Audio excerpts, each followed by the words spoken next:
हम्म।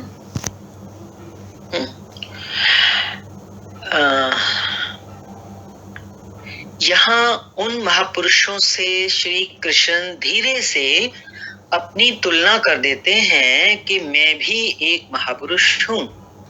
श्लोक नंबर 22। न मे पार्थास्ति कर्तव्यम त्रिषु लोकेषु किंचन नानवाप्तमवाप्तव्यम वर्त एव च कर्मणि। हे पार्थ, मुझे तीनों लोकों में कोई कर्तव्य नहीं है।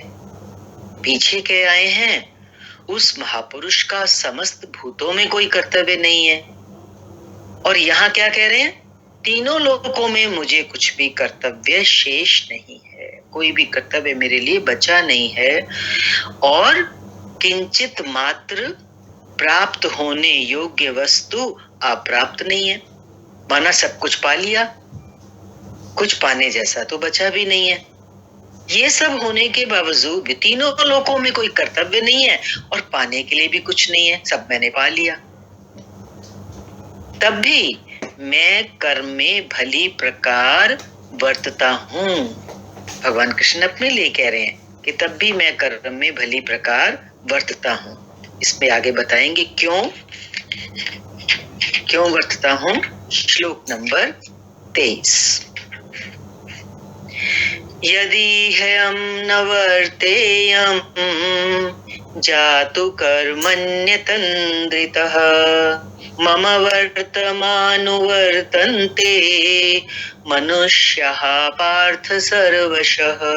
क्योंकि यदि मैं सावधान होकर कदाचित कर्म में ना बरतूं तो मनुष्य मेरे बर्ताव के अनुसार बरतने लग जाएंगे, मेरे को फॉलो करेंगे, मेरी नकल करेंगे।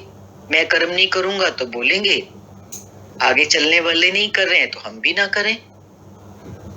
तो क्या इस पे आगे क्वेश्चन किया है, तो क्या आपका अनुकरण भी बुरा है? आप महापुरुष हैं, गुरु हैं, तो अगर आप कर्म नहीं करते हैं, कर्म में नहीं बरतते हैं और लोग आपको फॉलो करते हैं, तो क्या आपको फॉलो करना बुरा है? इस पर श्री कृष्ण ने कहा, श्री कृष्ण कहते हैं हाँ, कनेक्टेड है ये श्लोक नंबर 24 से श्लोक नंबर 24। उत्सीदेयुरिमे लोका न कुर्याम कर्म चेदहम संकरस्य च कर्तास्याम उपहन्यामि महाप्रजाः। यदि मैं सावधान होकर कर्म ना करूं, नियत कर्म, तो ये सब लोग भ्रष्ट हो जाएं, प्रजा भ्रष्ट हो जाएगी, और मैं, भ्रष्ट से मतलब होता है ना पदच्युत, पथ से भ्रष्ट हो जाएंगे। जिस पथ पे चलना चाहिए वो पथ उनका छूट जाएगा। मैं संकरस्य मीन्स वर्ण संकर का करने वाला हूं, वर्ण संकर को जन्म देने वाला के लिए मैं जिम्मेवार हो जाऊंगा, तथा इस सारी प्रजा का हनन करने वाला यानी कि मारने वाला बनूं। तो ये तो इतना बड़ा गलत काम मेरे से हो जाएगा। और पीछे एक आया था कि वर्ण संकर का मीनिंग क्या होता है, अपनी आत्मा से भटक जाना, अपने स्वरूप से भटक जाना ही जो है वर्ण संकर का पैदा करना है, जन्म देना है वर्ण संकर को। तो यदि महापुरुष जो करने योग्य कर्म है उसको छोड़ बैठते हैं, जैसे भी ऊपर चला, तो देखने वाले उनको देख करके अगर वैसा करने लग जाएंगे तो उनका तो काम अभी पूरा हुआ नहीं था। प्रजा का, आने वालों का, महापुरुष के पास, महापुरुष का तो पूरा हो चुका है, वो तो आत्म तृप्त है, पूरी आत्मा से एक हो चुके हैं। अब वो कर्म करें या ना करें उनको तो कोई फर्क नहीं पड़ रहा, लेकिन ना करने से जो उनके फॉलोअर्स हैं, जो अनुकरण करने वाले हैं, वो वर्ण संकर, उनके लिए भगवान अपने लिए कह रहे हैं मैं उनका वर्ण संकर का करने वाला होऊंगा, यानी कि प्रजा का हनन करने वाला, प्रजा का मारने वाला बनूंगा। तो ये तो आत्महत्या का पाप लग रहा है ना, कि भाई जो सत परमात्मा है उससे दूर करने में एक महापुरुष जिम्मेवार हो, ये तो बहुत गलत हो जाएगा। क्योंकि उस महापुरुष ने स्वयं उस मंजिल को पाया है जो पाने योग्य है। तो अब उसके आदर्श से ही बाकी लोगों को भी वही प्रेरणा मिलनी बहुत जरूरी है। यहाँ पे ये वाली बात है, इसलिए वो ऊपर कहते हैं कि मेरा अनुकरण फिर गलत हो जाएगा अगर मैं कर्म में नहीं बरतूंगा। तो पीछे आने वालों के लिए बहुत जरूरी है कि महापुरुष भी आखिर तक कर्म में बरतते हैं। स्वरूप में स्थित महापुरुष सतर्क रहकर यदि आराधना क्रम में न लगे रहें तो समाज उनकी नकल करके भ्रष्ट हो जाएगा।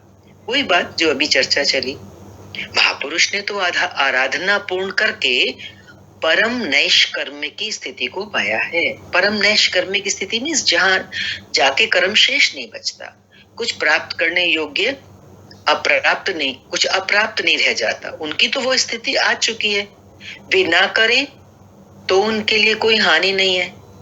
किंतु समाज ने तो अभी आराधना आरंभ ही नहीं की। पीछे वालों के मार्गदर्शन के लिए ही महापुरुष कर्म करते हैं, ऐसा भगवान श्री कृष्ण ने बताया। और फिर भगवान ने बोला मैं भी करता हूं। महापुरुष भी कर्म करते हैं मार्गदर्शन के लिए जो पीछे आ रहे हैं, और मैं भी करता हूं। अर्थात श्री कृष्ण एक महापुरुष थे, ना कि बैकुंठ से आए हुए कोई विशेष भगवान। यहाँ पे ये पॉइंट भी गुरुदेव ने क्लियर किया है। उन्होंने कहा कि महापुरुष लोक संग्रह के लिए कर्म करता है, मैं भी करता हूं। बार बार वो इस बात को, महापुरुष को का शब्द उठा करके वो अपने को रख रहे हैं उसमें। महापुरुष लोक संग्रह के लिए कर्म करता है। लोक संग्रह करना मीन्स लोगों का उद्धार करना, लोगों का मार्गदर्शन करना। और मैं भी करता हूं। यदि ना करूं तो लोगों का पतन हो जाए, सभी कर्म छोड़ बैठेंगे, क्योंकि मन बड़ा चंचल है। ये सब कुछ चाहता है, केवल भजन नहीं चाहता। यदि स्वरूपस्थ महापुरुष कर्म ना करें तो देखा देखी पीछे वाले भी तुरंत कर्म छोड़ देंगे।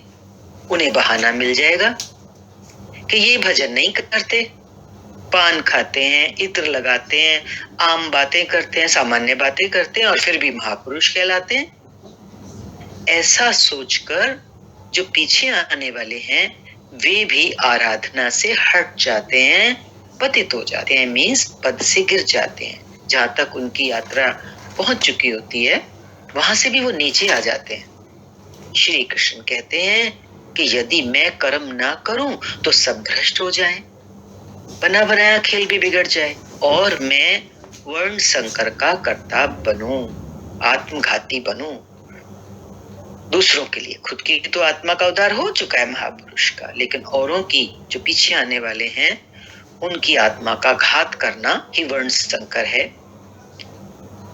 स्त्रियों के दूषित होने से वर्ण संकर तो देखा सुना जाता है। अर्जुन भी इसी भय से विकल था। उसने बोला था ना, युद्ध होगा, स्त्रियां दूषित होंगी, वर्ण संकर होगा। ये बात तो अर्जुन ने भी कही थी। किंतु श्री कृष्ण कहते हैं यदि मैं सावधान होकर आराधना में लगा ना रहूं तो वर्ण संकर का करता हूं। वर्ण संकर का कर्ता होना माना, जैसे भी कई बार ऊपर बताया, आत्मा के पद से भ्रष्ट हो जाना ही वर्ण संकर है। वस्तुतः आत्मा का शुद्ध वर्ण है परमात्मा। वर्ण संकर पीछे आया ना, आत्मा का शुद्ध वर्ण है परमात्मा। अपने शाश्वत स्वरूप के पद से भटक जाना वर्ण संकरता है। यदि स्वरूपस्थ महापुरुष क्रिया में नहीं बरतते, क्रिया मीन्स कर्म योग,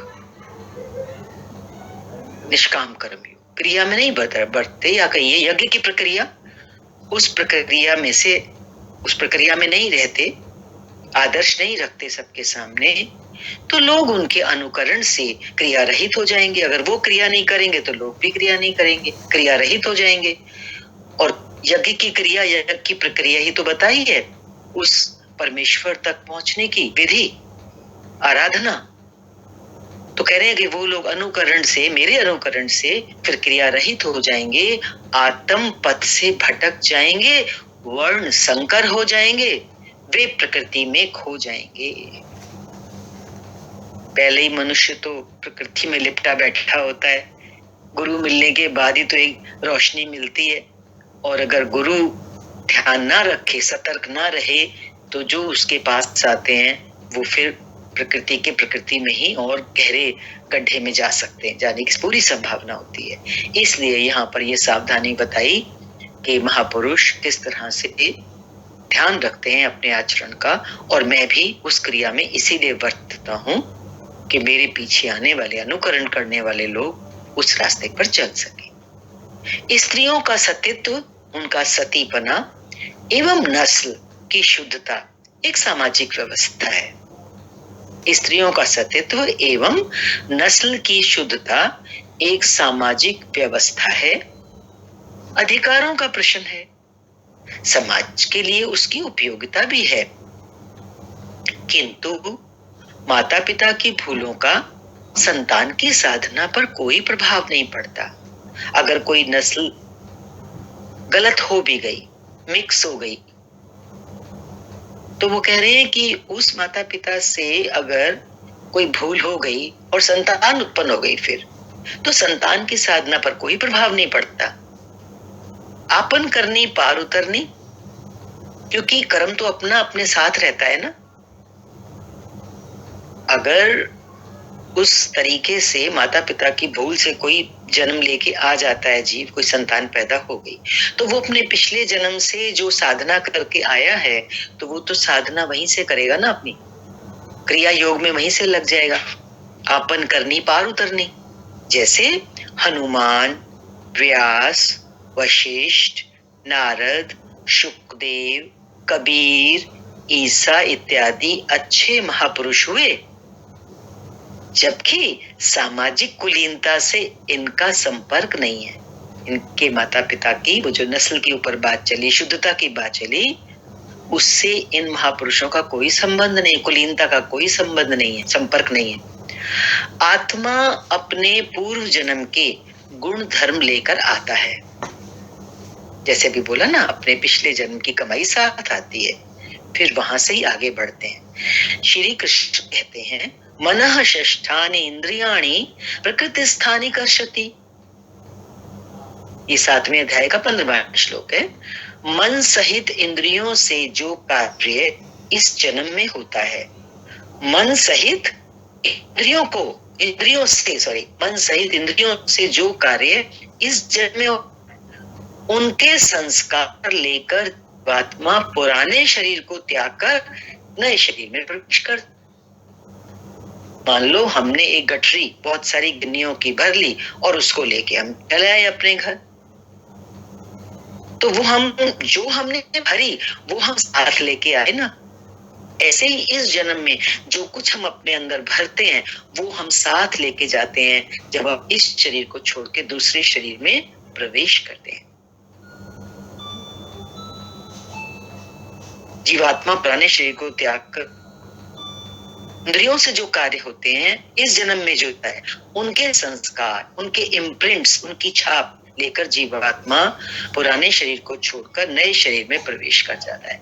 इससे जन्मदाताओं का क्या, इसमें जन्मदाताओं का क्या लगा? तो वो कह रहे हैं कि माता पिता का इसमें कोई कनेक्शन नहीं बता रहे वो। इसलिए वर्ण संकर की जो बात चली थी कि हमें लगा कि स्त्रियां दूषित होंगी तो ही वर्ण संकर पैदा होगा, तो इन्होंने इतने इतने बड़े महापुरुषों के नाम लेके ये बताया कि इनका तो नस्ल की शुद्धता से संबंध नहीं था, फिर भी ये क्योंकि पिछली कमाई करके आए थे, तो इस जन्म में आके उन्होंने अपनी साधना, अपनी जो उनका उत्थान था वहीं से उन्होंने शुरू कर दिया अपनी उन्नति।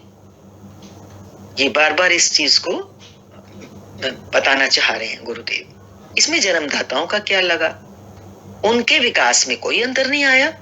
अतः स्त्रियों के दूषित होने से वर्ण संकर नहीं होता।